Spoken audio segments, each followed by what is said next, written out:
సమాజానికి ఒక వెలుతురు, విద్యార్థుల పాఠ్య గ్రంథం ఉపాధ్యాయులు. తన జీవితాన్ని ఒక మోంబతి లేక కరిగిపోయి కూడా అర్పించేటువంటి గొప్ప వృత్తి ఉపాధ్యాయ వృత్తి. 11వ తారీఖు రోజున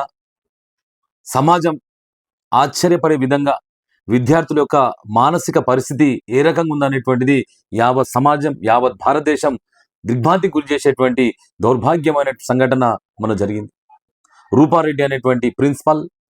విద్యార్థులు 10వ తరగతి చదువుతున్నటువంటి ముగ్గురు విద్యార్థులు సెల్ ఫోన్ తీసుకొచ్చినందుకు మందలించి టీసీ ఇచ్చిన తర్వాత వాళ్ళ తల్లిదండ్రులు వచ్చేసి క్షమాపణ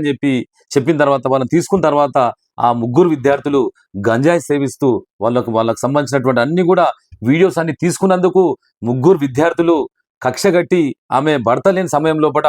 ఇంట్లోకి జొర్రి సుమారు 27 సార్లు కత్తిపోటు చేసి ఆమె దారుణంగా చంపినటువంటి సంఘటన యావత్ భారతదేశాన్ని దిగ్భ్రాంతికి గురి చేసినటువంటి పరిస్థితి. విద్యార్థుల లోపల ఈ రకమైనటువంటి మానసిక పరిస్థితి రావడానికి కారణం ఎవరు, ఈ రకంగా చేయడానికి వాళ్ళకి ఏ రకమైనటువంటి పరిస్థితులు ఉసిగొలుపుతున్నాయి అనేటువంటిది సమాజం కూడా ఒకసారి ఆలోచన చేసుకోవాల్సిన పరిస్థితి,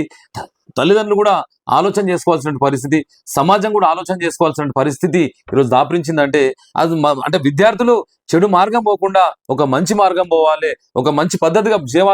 చేయాలనేటువంటి దాని మీద ఒక రూపారెడ్డి అనేటువంటి ప్రిన్సిపాల్ చెప్పినందుకు ఆమెను విచక్షణ రహితంగా చంపడం అనేది ఆ విద్యార్థుల యొక్క మానసిక పరిస్థితి, వాళ్ళ యొక్క మానసిక స్థితి ఏందనేటువంటిది ఆలోచన చేసుకోవాలి. ఈ సంఘటన చూసిన తర్వాత విద్యార్థులు ఏ పొరపాటు చేసినా కానీ ఇక రాబోయే రోజుల్లో ప్రిన్సిపాల్స్ కానీ ఉపాధ్యాయులు కానీ మందలించుకుంటా వాళ్ళ ఇష్టం అనేటువంటి వదిలేస్తే మన సమాజం ఎక్కడ పోతుంది, మనం ఎక్కడ పోతాము? మన భారతదేశం యొక్క సంపద అంటే విద్యార్థులే. ఆ విద్యార్థులు ఈ రకంగా మనం వదిలేస్తే రేపు రాబోయే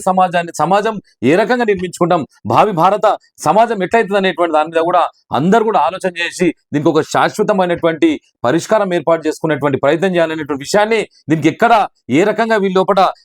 నేరానికి సంబంధించినటువంటిది కుట్రపూరితంగా ఇట్లా చేయాలనేటువంటి నేర ప్రవృత్తి ఎట్లొస్తుంది అనేటువంటి దాని మీద కూడా ఒకసారి అందరూ కూడా ఎక్స్పర్ట్స్ కానీ దీనికి సంబంధించినటువంటి రీసెర్చ్ చేసేటువంటి ప్రయత్నం చేసి శాశ్వతమైన పరిష్కారం ఇచ్చి మన తెలంగాణ రాష్ట్రం అంటే విద్యార్థులు అంటే యావత్ భారతదేశానికి మణిహారం కావాలనేటువంటి దాని మీద ఉండాలి తప్ప ఈ సోషల్ మీడియా వచ్చిన తర్వాత, ఇన్స్టాగ్రామ్ వచ్చిన తర్వాత, ట్విట్టర్ వచ్చిన తర్వాత ఏ రకంగా చంపాలి, ఏ రకంగా ఇది చేయాలంటే కొన్ని టన్నుల కొద్దీ వీడియోస్ వచ్చేటువంటి భయానకమైన పరిస్థితి. దీని నుంచి విముక్తి కావాలంటే పిల్లల యొక్క మానసిక పరివర్తన ఎట్లా చెందాలనేటువంటి దానిలో కూడా మంచి మంచి సైకాలజీ సంబంధించినటువంటి అదేవిధంగా ఎక్స్పర్ట్స్ తీసుకొచ్చి వాళ్ళ యొక్క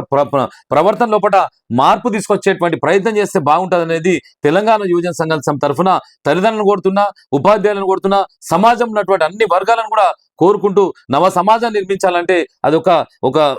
ఒక విద్యార్థి యొక్క గది లోపలనే ప్రారంభమయ్యేటువంటి పరిస్థితి ఉన్నది. తల్లి జన్మనిస్తే మన తరగని